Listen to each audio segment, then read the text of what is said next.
Hello বন্ধুরা, আজ আবার তোমাদের কাছে আমি চলে এসেছি অন্য একটা নতুন রেসিপি নিয়ে। তো ভিডিও শুরুতেই তোমরা আশা করি বুঝতে পারছো আজকে রেসিপিটা কী হবে। দেখো, মা এখানে কচু শাক কাটছে। আজকে আমি রান্না করবো হলো কচু শাক। তো আমার কচু শাক কাটতে প্রচণ্ড ভয় লাগে, তাই মাকে বললাম কচু শাকটা কেটে দিতে। ভয় বলতে এখানে কচু শাক কাটতে গিয়ে অনেক সময় হাত চুলকায়, আমার সেই ভয়টাই লাগছিলো, তাই মাই কচু শাকটা কেটে দিয়েছে। তারপর দেখো, আমি যেহেতু চিংড়ি মাছ দিয়ে করবো কচু শাকটা, তাই ফার্স্টে আমি চিংড়ি মাছটাকে ভালো করে ভেজে নেব।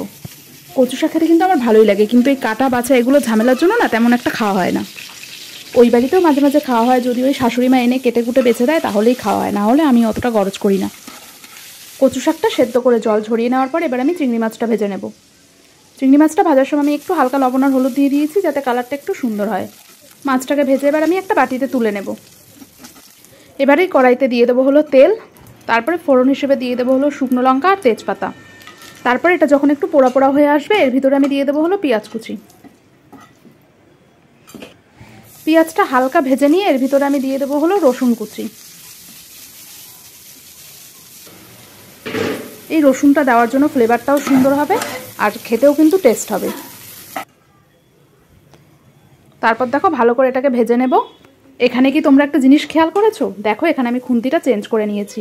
আমার এই কাঠের খুন্তি দিয়ে নাড়ানোর কথা না মনেই থাকে না, এই করে আমি আগের একটা কড়াই নষ্ট করে দিয়েছি। তারপর দেখো, এই কচু শাকটা আমি কড়াইয়ে দিয়ে দিয়েছি। এবার আমি এর ভিতরে একটু হলুদ দিয়ে দেবো। আমি কিন্তু লবণ দিলাম না, কারণ কচু শাকটা সেদ্ধ করার সময় কিন্তু আমি লবণ দিয়েছিলাম।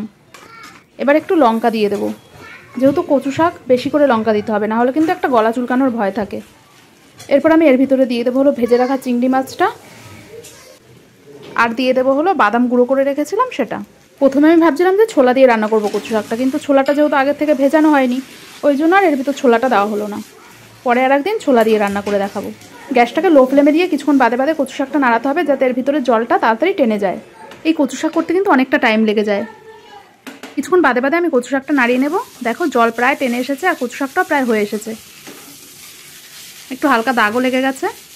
শুধু কচু শাক না, আমি কিন্তু সব রকম শাক খেতেই মোটামুটি ভালোবাসি, আর এই কচু শাকটা তো মাঝে মাঝে শুধুই খেয়ে নিই। দেখো, কচু শাকটা হয়ে গেছে, এবার আমি একটা বাটিতে এটাকে তুলে নেব।